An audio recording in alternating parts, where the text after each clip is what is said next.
Love Shack, baby. Yeah, here we are in the very final throes of today's 3-hour tour. This is Butch Maxwell sitting in for Bill DeFabio on the Variety Show. Bill is off cavorting around with the Rolling Stones today, and I'm sure he's having a great time. He's going to take tomorrow as well just to sort of recuperate from all this, and then he always takes Wednesdays also. He'll be back here on Thursday, Bill DeFabio, returning, but I will be with you again tomorrow, starting at 1 o'clock going till 3 tomorrow. So what's going on? Well, Republicans. Well, at least I already gave it away. But I should say one Republican torpedoed efforts by Democrats to pass criminal justice reform legislation last week, despite the fact that there was a whole lot of sentiment, especially right after the George Floyd murder. Call it that, after the death of George Floyd at the hands of police officers. There was a lot of bipartisan sentiment together to say, we have to do something about criminal justice reform. And they have done some things, to their credit, they have. But insofar as policing goes, on action towards how police are regulated and handled, this seems like this is not going to happen, at least if Republican Senator Tim Scott of South Carolina has his way. And one sign of how unreasonable this position is, they're being called out by the police themselves, the very group that Republicans claim to be defending in negotiations for their bad faith handling of legislation. Two of the biggest organizations representing the police in America are the International Association of Chiefs of Police and the National Fraternal Order of Police. And they released a joint statement last week slamming the GOP without actually naming them, which is good, I guess. Despite some media reports, they say, at no point did any legislative draft propose defunding the police. In fact, the legislation specifically provided additional funding to assist law enforcement agencies in training, agency accreditation, and data collection initiatives. It is our joint belief that the provisions under discussion would have strengthened the law enforcement profession and helped improve the state of community police engagement without compromising management and officers' rights, authorities, and legal protections. That was the statement that was issued by two of the biggest police organizations in the country, talking about the fact that this legislation seems to be biting the dust here. It does say media reports, but it's really a shot at Tim Scott, who is the senator from South Carolina, who stonewalled the bill on the basis that it allegedly defunded the police. But the problem with the line of reasoning is that it was not only false, but actually Scott, in fact, once backed the very idea that he was referring to as defunding. This whole episode is driving home how some people have no serious interest in making policing safer, despite how congenial they might have sounded about the moderate police reform that was suggested in the wake of the murder of George Floyd last year. Police organizations like the Fraternal Order of Police, which endorsed Donald Trump in the presidential elections of 2016 and 2020, tend to have right-wing politics and be fiercely protective of policies that prevent law enforcement officers from being held accountable for their misuse of power.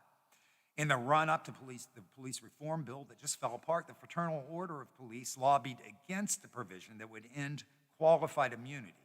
And that's a policy that shields police officers and other public officials from civil lawsuits. Republicans excel at registering complaints, but sometimes it seems like they have no real interest in governance or reform. And if that's the case, well, they got what they wanted, because the lead Democrat negotiators for the bill were Senator Cory Booker of New Jersey and Representative Karen Bass of California. And they actually said, okay, they caved on the qualified immunity aspect, which would have made it possible for, say, George Floyd's family to sue the police department and in fact, the guy who put his knee on Floyd's neck for, what was it, 9 minutes. The guy who killed him, they can't sue him for a wrongful death. But Booker and Bass folded on that. They said, okay, we won't go for qualified immunity. They also dropped Section 242 of the Civil Rights Act, which would have resulted in officers facing expanded civil or criminal accountability.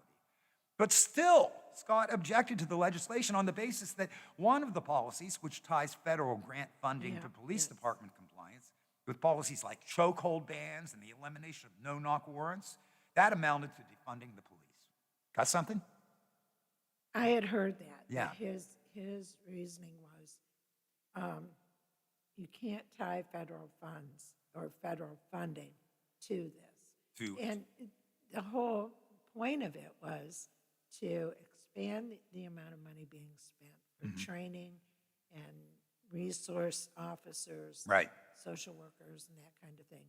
And if all a police department had to do was show good faith, intent to meet all of these standards. There was nothing that said within 6 weeks you have to have all this in place. Right. It wasn't that. It was just, that if you refused altogether, or you really were dragging your feet and it was obvious that that's what you were doing, Yeah. then yes, some federal monies would be withheld from you. Right. So that's not Just like- defunding. It's just saying, No, it's like if you don't lower your speed limits in your state, you lose federal funding for your roads. If you don't do all the things for your public schools that the Federal Board of Education or whatever, the Department of Education claims, well, then you can lose your federal funding for your school. that extra federal. I mean, there's so many things tied to federal funding because that is about the only way that they can really enforce some of Right. this stuff is, and we all know that. Yeah. What's the deterrent for anything? Not much of anything, Money. but it's money. Money. Money is the incentive. Absolutely. Right. Yeah. Yeah. It's incredible. So really, so here's what happens with police reform. The way it looks right now, we had several big, high-profile cases of clear police abuse. We responded by saying, we got to do something about this, and there was a reaction that said, "No, let's defund the police" and stuff like that. Then cooler heads prevail. We begin to come up with this legislation that, you know what, we're not going to defund them. We're going to actually send them more money for programs that are going to be positive, and we're going to be proactive about this. However, we're going to also tie in a couple of things. We want you to stop just breaking in people's doors without knocking, and we want to stop you putting chokeholds on people so that they can't breathe. And those are just the reasonable things that they want to add in. As long as you do this, you can't do that. You can't treat people in that way. And it's being blocked. It's being blocked. So we're just going to give police more money, and we're not going to ask them to do anything differently.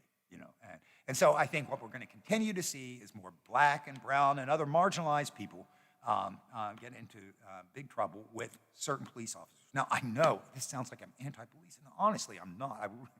I know a lot. I know several Wheeling police officers. They are fine people. They're really good people. I don't think this is. I think there is a systemic problem with policing throughout the United States, and there may be some here in Wheeling I don't know about, but I do know that if a black man had been killed by a white officer in a way that George Floyd was killed here in Wheeling, I would be all about reforming the way the police handle their procedures. I think that you know what, you got a policy here that's bad, that ended up in a death that should not have happened. So I would be all about it there too. So this is just a matter of just what's reasonable, folks. What's reasonable? So I don't know. But I feel better now, having at least tiraded about it a little bit. Here's some good news, and I'm going to leave you with on this one. There is a new dog park in Wheeling. There's been, after months of exploration and anticipation, the city of Wheeling is finally moving forward with creating additional dog parks. And the next one is coming by way of a partnership between the city and the Wheeling Park Commission.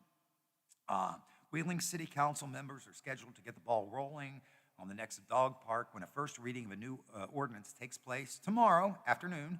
The legislation authorizes the city manager, Robert Herron, to enter into a $58,000, almost $59,000 contract with Savage Construction of Wheeling for the new dog park.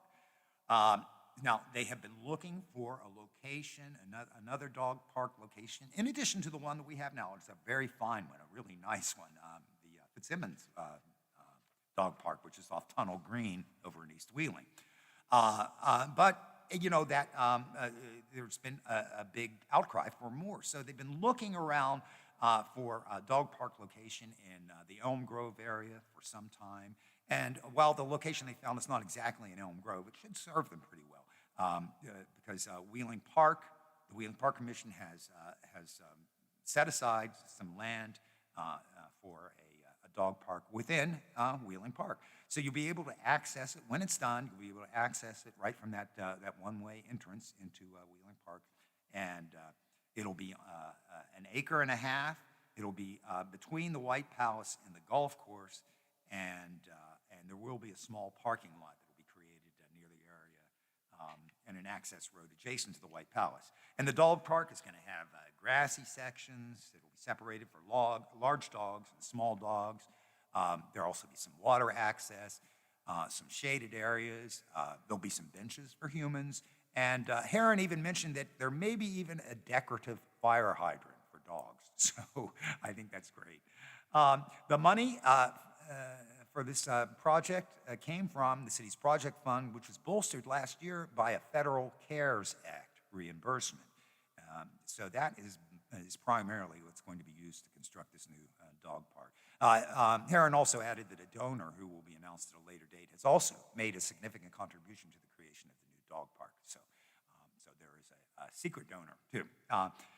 So it will be smaller than the Fitzsimmons Family Dog Park off of Tunnel Green, but it will be a new one and it'll be a new location. So we're looking forward to having a new place to walk your dogs. I don't have a dog, but I could bring my cat over, but he doesn't really like it that much. When we first got him, we thought we've been told, you can take a cat for a walk. So yes, you can if you can. You can put a harness on them and they don't collapse. We put a harness on him. We put a leash on him. We took him out to Wheeling Park and dragged him. He just dragged. What are you doing? What are you? You know why? Because a harness is just like scruffing them. Mm-hmm. And so the minute that harness gets on, they think they're being scruffed. And when a cat is scruffed, they just go limp. Scruff. Yeah, where you Oh, yeah, grab okay. Yeah, behind grab the that- scruff of yeah, their neck. yeah. Oh, yeah. I've never been able to scruff one hard enough to make them go Make them limp. collapse I like just that. end up like looking like hamburger. But Well, if you can't do it, I don't know who can, because you are the cat ladies. I go, yeah. I think that'd be great. I now kind of wish I had a dog. It was over. My brother just got a dog, and I've not yet visited with him, but he told me that he went down to the Fitzsimmons Park and really enjoyed it. But he went at a time when there were no other dogs there, and so I said, well, you just got to find weekends and times like that to go out. But I think it's great that we've got a place to recreate our dogs. Well, I know they were talking about when the mayor and vice mayor are on about, and I think this is a good idea, small parks in various parts of the city, Yeah. because let's face it, to go to the really nice one at Tunnel Green, you got to get in your car, Yeah. and you got to drive. Yeah, there are very few people that could walk to that park. And the same with now this one In Wheeling at, Park, yeah. Wheeling Park. You're going to have to drive to it. Mm-hmm. It'd be nice if we had smaller fenced-off areas. They don't have to be all elaborate. Yeah. But just somewhere big enough that you can unhook your dog, let it run, Mm-hmm. chase a ball, do whatever. In every neighborhood. Yeah. Like Warwood, Elm Grove, Yeah. Triadelphia, Wheeling, Bethlehem, Island, yeah. you know. In fact, they are talking about, they're trying to now actively working to develop another one in the Warwood section too. So Yeah, because that's a long way yeah, it is. for people to have to drive if you want to take them to a real. North Park could use one too. There are a lot of people in North Park. Yeah. So yeah. I mean, gotta praise the city for moving forward on this and using federal funds in a way that I think is going to benefit a lot of citizens and just make this a nicer place. Years ago, I mean, back in the '80s, I was working for an advertising agency in which we worked for the Chamber of Commerce was one of our clients, and so I did a lot of research on the benefits of living in Wheeling and things like that, and those things. And so this is dated information, but at that time there were 25 smaller municipal parks spread around Wheeling, which is really a great benefit to have that. And these are just small neighborhood parks, but yeah, if we could encourage a bit more of that, that'd be great. Heaven knows we've got enough abandoned buildings around here and things like that we do have the real estate. We do, in fact, have some flat land around here. So yeah, more recreational facilities are always welcome, and I encourage you to get out there and take advantage. Oh, one other thing. Have you gotten your flu shot yet, Lola? No, not yet. Okay, Not well, yet. it is time. It's so I'll just keep reminding you, and I want to remind all of our listeners too that you can get your flu shot right now. It is October. So if you're worried about the flu shot maintaining its efficacy throughout the flu season, now would be a good time because it really is pretty good for about 6 months or so. And if you notice on the news breaks, there has been some evidence to suggest that getting the flu shot can protect you against severe COVID-19, although you really should get the COVID-19 shot. That gives you much greater protection. And you can get them both at the same time, although Lola's not going to do that. She gets one golf ball in one arm is more than enough. Yeah. But you can. I got mine right after I left the air on Friday morning. Your flu or your booster? My flu shot. I got that. I have not got a booster yet because I got the Moderna shot, so I can't. They haven't approved that one yet. But I will. I will go out and get that too because I'm of that age that and also I'm a teacher. I'm dealing with people, and I do murder mystery dinner theater, and you get right in people's faces and stuff. So I don't want any chance of catching it or promoting it and giving it to somebody else either. So that's very good. Get your flu shot. There are lots of places you can get them. I happen to go to Health Right, which is right down on 29th Street. It's a free clinic, but you can go to your local drugstore and get one too. Yep. Some of them require an appointment, but generally speaking, you don't have to have a referral, and it will be paid for by whatever insurance you have. So just go get it. Why mess around? Why? Who wants to be sick even for a day?